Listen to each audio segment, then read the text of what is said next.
The Telltale Heart by Edgar Allan Poe. True, nervous, very, very dreadfully nervous I had been and am. But why will you say that I am mad? The disease had sharpened my senses, not destroyed, not dulled them. Above all was the sense of hearing acute. I heard all things in the heaven and in the earth. I heard many things in hell. How then am I mad? Hearken, and observe how healthily, how calmly I can tell you the whole story. It is impossible to say how first the idea entered my brain, but once conceived, it haunted me day and night. Object there was none, passion there was none. I loved the old man. He had never wronged me, he had never given me insult. For his gold I had no desire. I think it was his eye. Yes, it was this. He had the eye of a vulture, a pale blue eye with a film over it. Whenever it fell upon me, my blood ran cold, and so by degrees, very gradually, I made up my mind to take the life of the old man, and thus rid myself of the eye forever. Now this is the point. You fancy me mad. Madmen know nothing. But you should have seen me. You should have seen how wisely I proceeded, with what caution, with what foresight, with what dissimulation I went to work. I was never kinder to the old man than during the whole week before I killed him. And every night, about midnight, I turned the latch of his door and opened it. Oh, so gently. And then, when I had made an opening sufficient for my head, I put in a dark lantern, all closed, that no light shone out, and then I thrust in my head. Oh, you would have laughed to see how cunningly I thrust it in. I moved it slowly, very, very slowly, so that I might not disturb the old man's sleep. It took me an hour to place my whole head within the opening so far that I could see him as he lay upon his bed. Ha! Would a madman be so wise as this? And then, when my head was well in the room, I undid the lantern cautiously, oh, so cautiously, for the hinges creaked. I undid it just so much that a single thin ray fell upon the vulture eye. And this I did for 7 long nights, every night, just at midnight. But I found the eye always closed, and so it was impossible to do the work. For it was not the old man who vexed me, but his evil eye. And every morning, when the day broke, I went boldly into the chamber and spoke courageously to him, calling him by name in a hearty tone and inquiring how he had passed the night.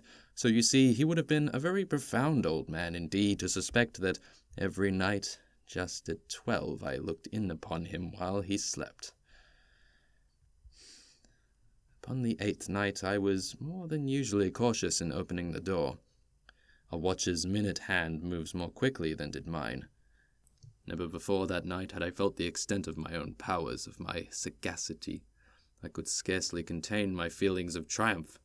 To think that there I was, opening the door little by little, and he not even to dream of my secret deeds or thoughts. I fairly chuckled at the idea, and perhaps he heard me, for he moved on the bed suddenly, as if startled. Now you may think that I drew back, but no. His room was as black as pitch, with the thick darkness. The shutters were close fastened through fear of robbers, and so I knew that he could not see the opening of the door, and I kept pushing it on steadily. I had my head in, and was about to open the lantern, when my thumb slipped upon the tin fastening, and the old man sprang up in the bed, crying out, "Who's there?" I kept quite still and said nothing.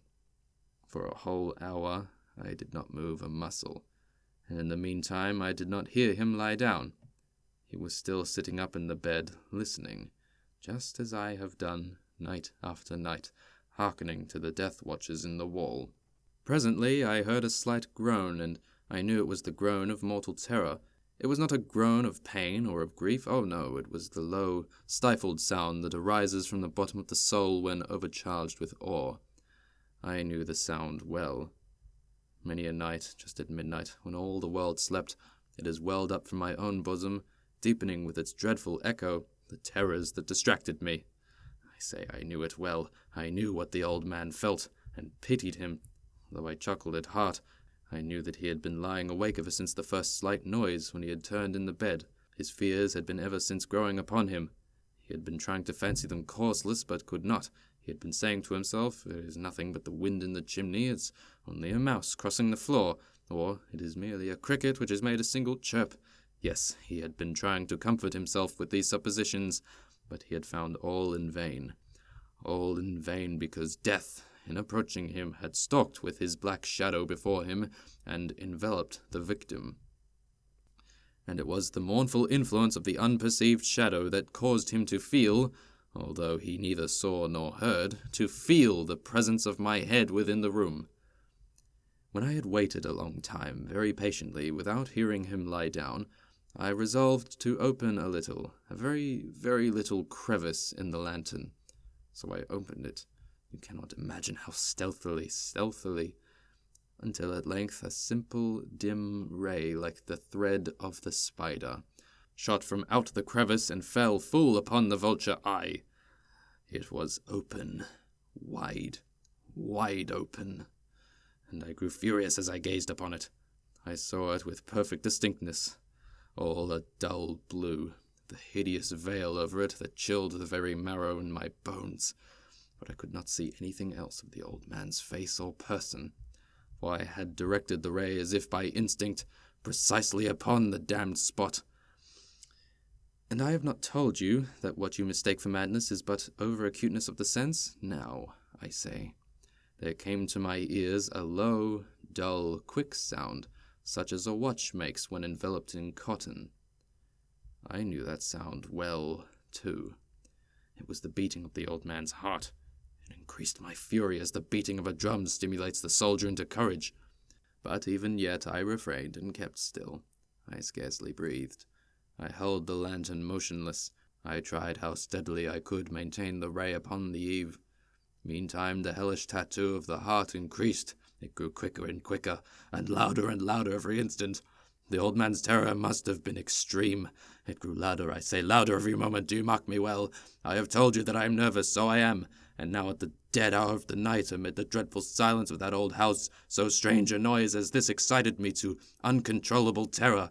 Yet for some minutes longer I refrained and stood still, but the beating grew louder. I thought the heart must burst, and now a new anxiety seized me. The sound would be heard by a neighbor. The old man's hour had come. With a loud yell, I threw open the lantern and leaped into the room. He shrieked once, only once. In an instant I dragged him to the floor and pulled the heavy bed over him. I then smiled gaily to find the deed so far done, but for many minutes the heart beat on with a muffled sound. This, however, did not vex me. It would not be heard through the wall. At length it ceased. The old man was dead. I removed the bed and examined the corpse. Yes, he was stone dead. I placed my hand upon the heart and held it there many minutes. There was no pulsation. He was stone dead. His eye would trouble me no more. If still you think me mad, you will think so no longer when I describe the wise precautions I took for the concealment of the body. The night waned, and I worked hastily, but in silence.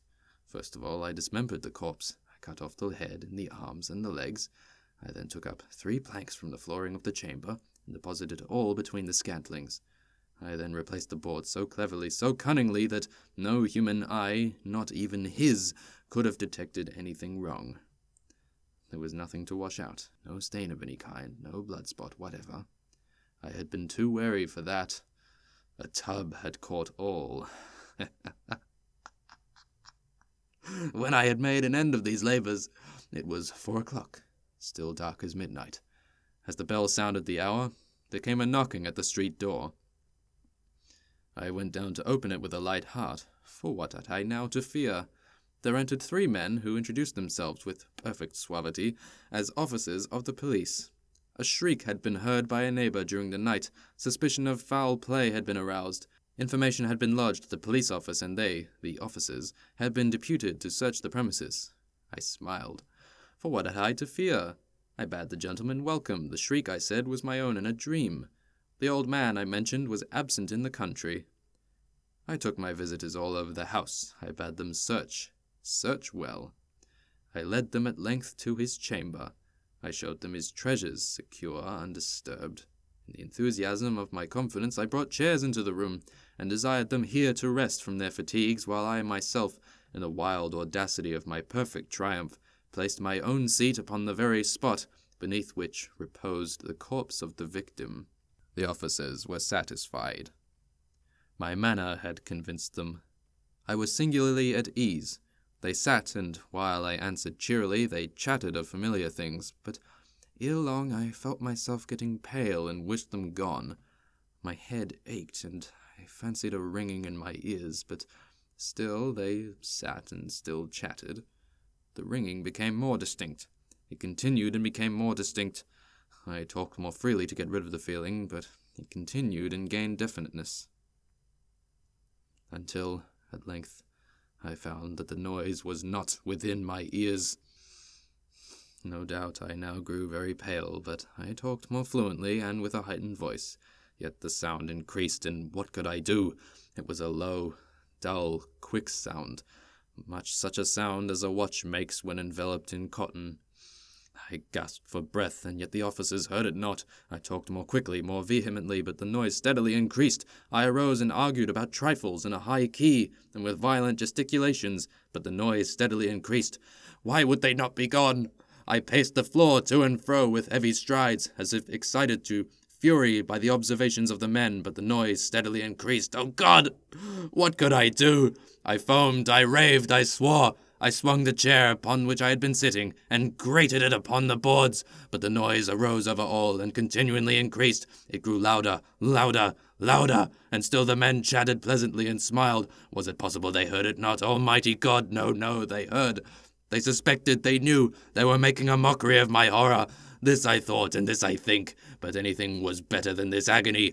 Anything was more tolerable than this derision. I could bear those hypocritical smiles no longer. I felt that I must scream or die, and now again, hark! Louder, louder, louder, louder! Villains, I shrieked, dissemble no more. I admit the deed. Tear up the planks. Here, it is the beating of his hideous heart.